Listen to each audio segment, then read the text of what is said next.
Anna Keel was first introduced to land hermit crabs back in the early 1990s, when knowledge of their husbandry wasn't what it is today. That first lone crab left an imprint on her psyche, which is why she now dedicates so much of her time to the land hermit crab adoption program. Anna and her team are responsible for 613 crabs finding their way to new homes in just the last year. In the process, they have also educated more owners than she can count. She maintains 3 active hermit crab colonies comprised of 5 different tanks, as well as chameleons, dragons, and many other exotic animals currently in her care. Please welcome Anna Keel. Welcome to Behind the Scenes with the Land Hermit Crab Adoption Program. I am your host, Anna, and I am going to take you on a tour of our program. So first thing, we're going to look over our main page on our website where you would go to either apply to rehome, adopt, foster, or become a transportation assistant. And if you keep scrolling past the adopter link, you will see that it lists our minimum care standards. You must meet these requirements, otherwise we can't approve your application, but we will work with you to get you there. We want you to be a successful adopter. We want you to be prepared for the long term to care for your crabs. They can live for 40 plus years, so we try to provide all the assistance and information we can to prepare you. If you scroll down a little past this picture, you will see that our listings are on a map. We have many adopters, some outside of the United States and Canada. We don't have very many in Canada or outside of the US, but we are working to expand that. And we would love to have you if you would like to apply. We're always needing more people to be adopters, to foster, or to assist in transportation. It is all very useful to us. Even if you can only adopt one crab, that is still useful for us. As you can see, our adopters are in the green and our adoptees are in the blue. Alright, we're going to move on to the adopter application. So this application is separate from the one that you would fill out for captive raised babies. We keep that information separate for various reasons, so if you want to apply for babies, you will need to apply with a separate link. If you can't find that link, we will be happy to provide that to you. Just email us, ask in our main Facebook group, and we can send you that information no problem. We're happy to help you. Alright, and then if you go down a little bit, it goes over our minimum care requirements again, and then right below that, we talk about our adoption group. So, our program got really big over the last couple years, and it was manageable for just, a couple of people doing it, but now we needed to create a way to expedite that process. So we created a Facebook group. It is called the Lycos Adoption Academy, and only our adopter applicants can join that group. We try to keep that group as private as possible, and we only add adopters who have applications with us. So if you're trying to join our group and you don't have an application with us, you won't be allowed entry. We have a wonderful group of mentors in there who are happy to help you to, set up your tank correctly, make the adjustments you need, and to approve your application. When you go in the group, you will see that there is an outline of our minimum care standards once more. It goes into a little bit more detail with various links from our website. And then once you go through that, you would then make your post. We do request that you include this information on your post: your name, your email address, Both things tie your application to you. Your tank size, how many crabs you have. Those are both important for how many crabs you can take in. And then we also ask that you please describe your tank setup. This is important because sometimes we are not able to see everything that is going on with the tank. Like, for an example, what products did you use to make the substrate? Um, we look for a 5-to-1 ratio of clay, sand, and coca fiber. Sometimes people join and they have other things like calcium mixed in, oyster shells, and just all kinds of stuff. And when that happens, we will request that you swap out your substrate because we want all of our adopters to have the proper substrate. Once again, that is a 5-to-1 ratio of clay, sand, and coca fiber. And then we also ask what products were used to make the water for the pools. Now, we're not there when you make the water, so we just want to make sure that you are using the correct products. For an example, Prime and Instant Ocean. Instant Ocean is a marine grade saltwater product, and Prime is a water conditioner that removes everything that we need it to. Very great products. I suggest you to get them if you don't already. I have been using them for years and I haven't had any issues with it. And right below that, you will see if you don't have Facebook, you can email pictures and the above information to us. Um, Even if you have Facebook and you choose you don't want to go through the group, that's completely okay. We just want you to know that sometimes it might take us longer to reply to your emails because our main function in email is to coordinate adoptions. Over the years, we have gotten almost 2,000 applications for adopters and almost 2,000 applications for adoptees. That is a lot of people we're working with, so continued communication helps us keep things moving. All right, now we're going to go over what is requested when you fill out the application. So we want your email address. Obviously, that ties your email to you in your application. And then we ask what you're interested in becoming, either an adopter, foster, transportation assistant, and recently we added another option for those who want to join um, either our group or to email us, and we will help you make the proper adjustments to your tank. You don't have to want to adopt to do that. Just take into consideration that's not our main purpose, but we are happy to help you because we want you to be a successful crab keeper. We want you to have all the proper information to do what you need to make sure your crabs are thriving and not just surviving. There's a major difference there. You want your crabs to thrive, not just survive. And then we also ask your name, so, we have that to be able to send with your contact information when we connect you with an adoptee. We have another space for you to enter your email address. Sometimes people accidentally put the email address incorrectly, so we're able to catch that when we ask it more than once. Your age is also important. We do require parental consent, which is outlined above the application. We just want to make sure if you're under 18 years old that you get consent from your parents so you're not, getting in trouble for bringing home some crabs that your parents didn't know about. That's important for us. And sometimes we will communicate with the child and the parent so both knows what's going on in the adoption process. Or sometimes we might just talk to the parent because that's what the parent prefers, and the parent might have filled out the application in the child's name. That's completely okay too.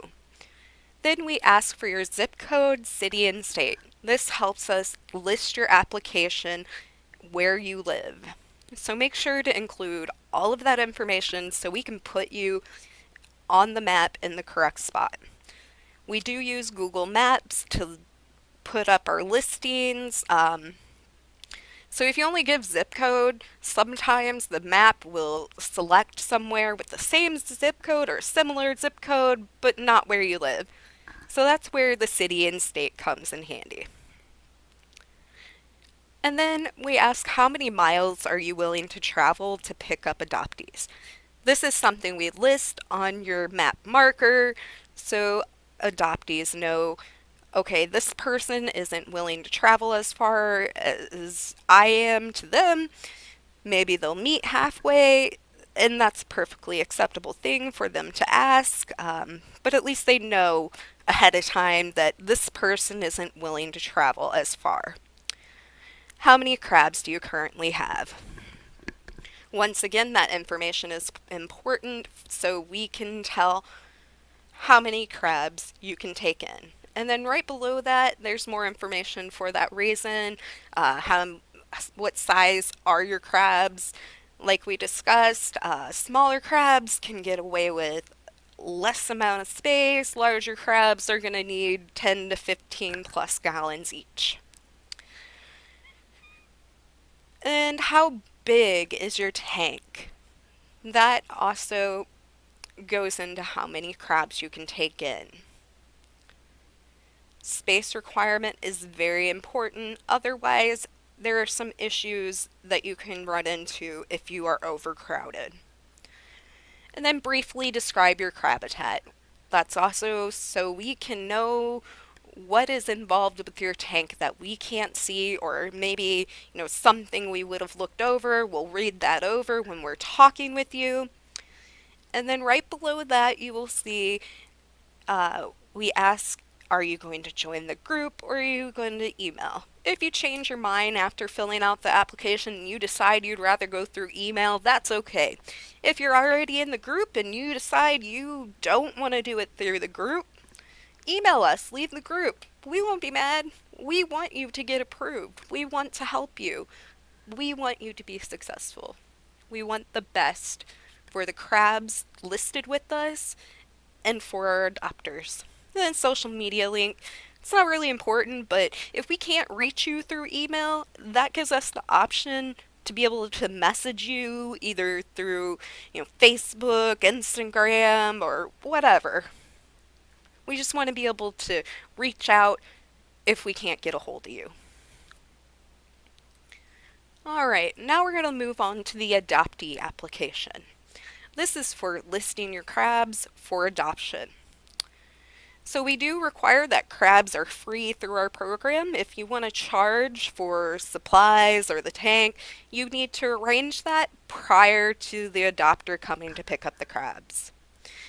So the first thing we ask is your email address. This again ties you to your application. We ask if you're 18 years old, and again, we require parental consent if you are not.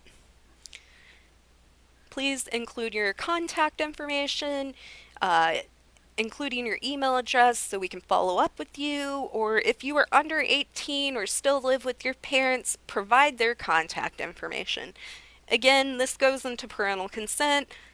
We like to be transparent with the children and parents within our program. We want to be able to communicate with both parties so everybody knows what's going on. Where are you located?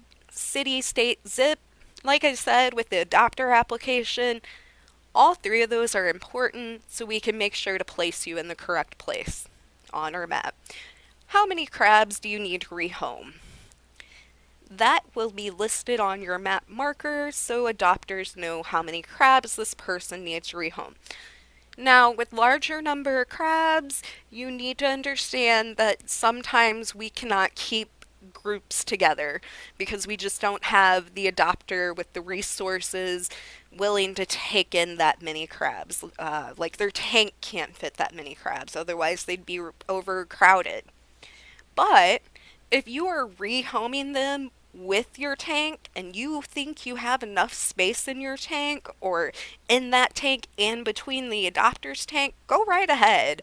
But once again, the crabs that are rehomed through us, have to be free. Um, but if you want to charge for the tank itself, arrange that prior to meeting.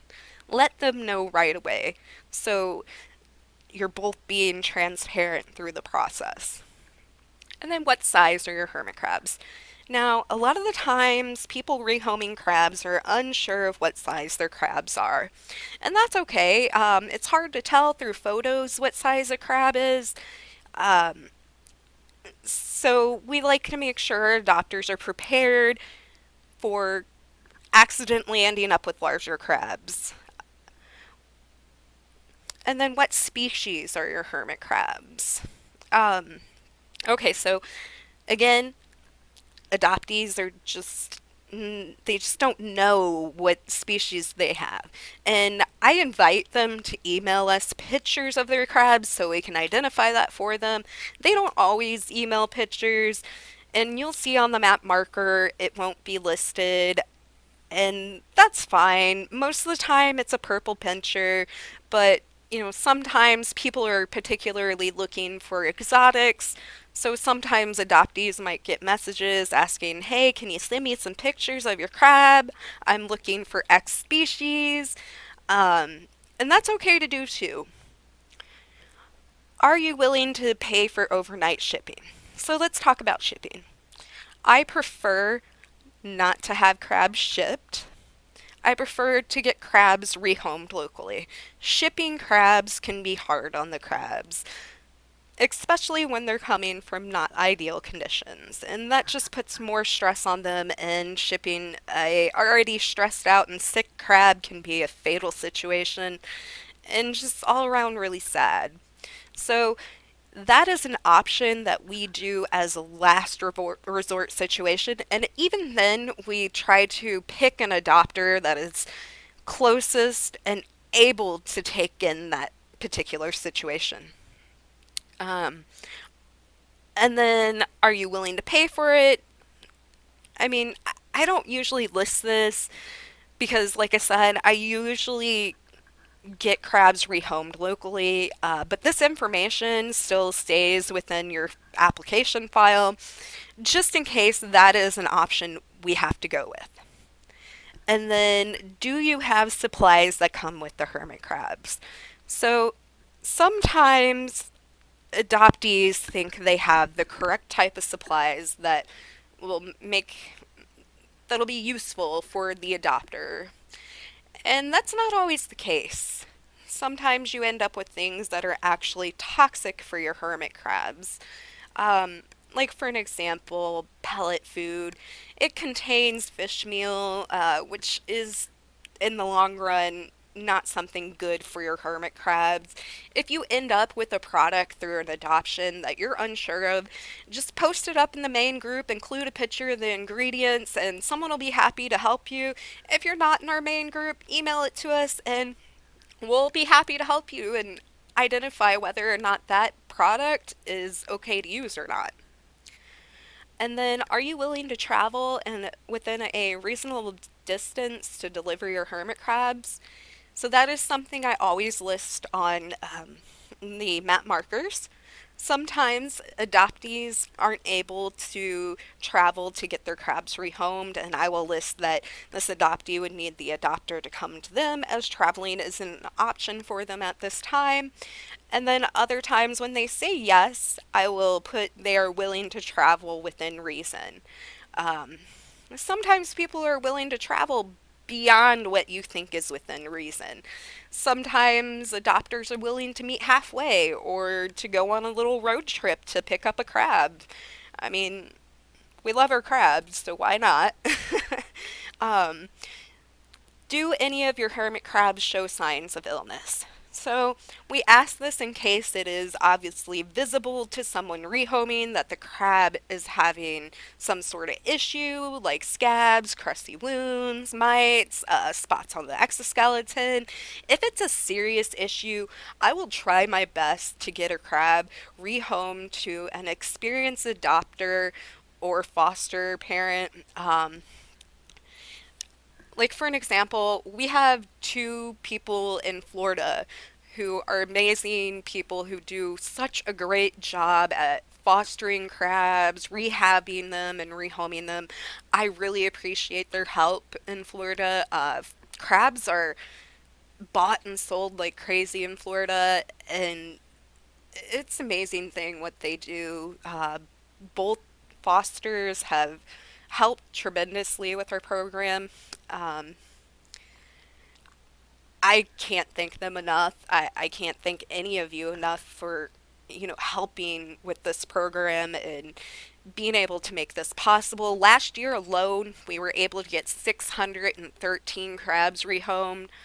I don't have the statistic on how many adopters we got approved. That is something I am going to start tracking because I think that information would be interesting. And who knows, maybe next year I'll do another one of these presentations and I can include that. I might try to figure it out after I do this, so I might be able to tell you after the presentation. I'm sorry I don't have that information off the top of my head right now, but that's not the main purpose of this presentation.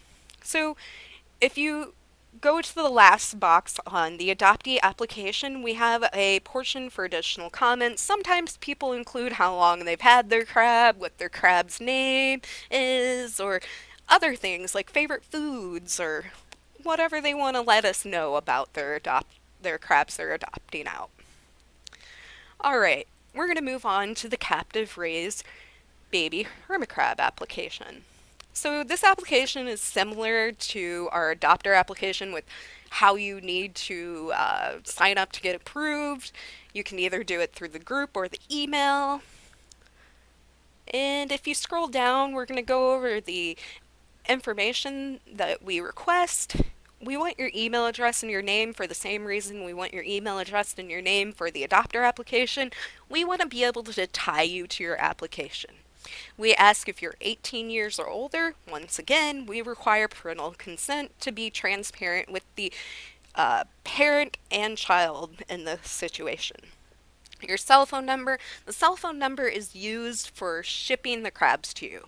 Some carriers request that there is a phone number listed with that shipment in case something happens.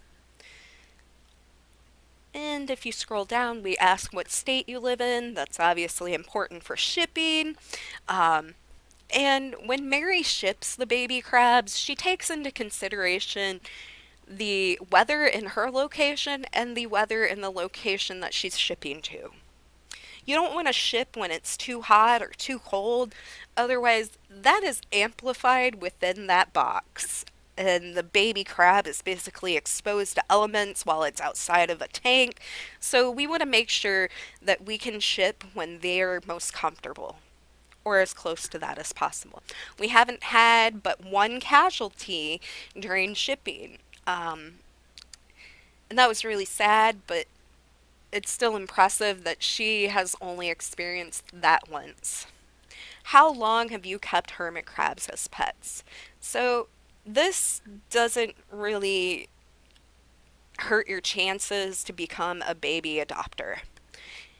If you've only had crabs for 1 to 3 months, that's perfectly fine as long as you are set up correctly. We used to have an experience requirement when she first started breeding, but it was on a smaller scale then, so we wanted to make sure to get very experienced adopters the first wave of baby crabs, and they're all doing wonderful.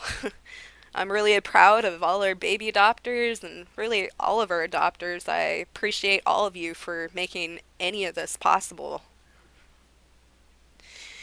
All right, do you agree to pay $50 per baby crab, minimum of two? So Mary likes to ship babies in pairs because, babies are actually crabs. They live in colonies in the wild. They're social creatures, so why wouldn't you want two babies? And plus, they're absolutely adorable. And with more than one, it's possible it might not get flung around as much in the shipping container. She does include moss in that shipping container, so that gives them a bit of a cushion when the package is being shipped. Do you understand that you need to pay for overnight shipping too? So, some people don't understand that they have to pay for that. Buying any exotic animal, you have to pay for shipping, like from any breeder.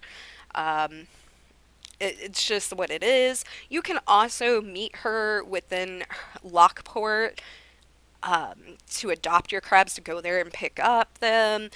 Uh, then you wouldn't be charged the shipping fee, but obviously that might not be something that is convenient for somebody in California or further away.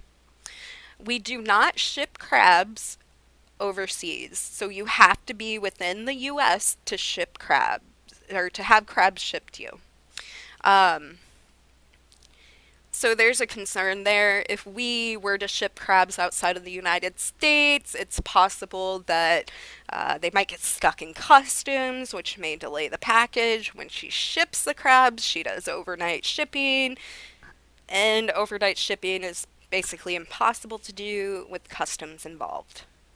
Do you understand that you will have to be home the day the crabs arrive? This is important because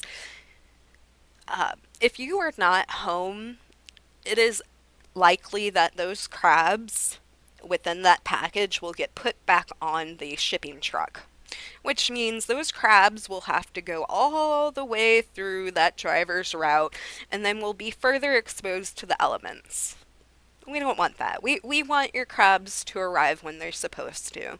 So definitely make sure you are home when they're supposed to arrive, and that way you can enjoy the day with your new baby crabs.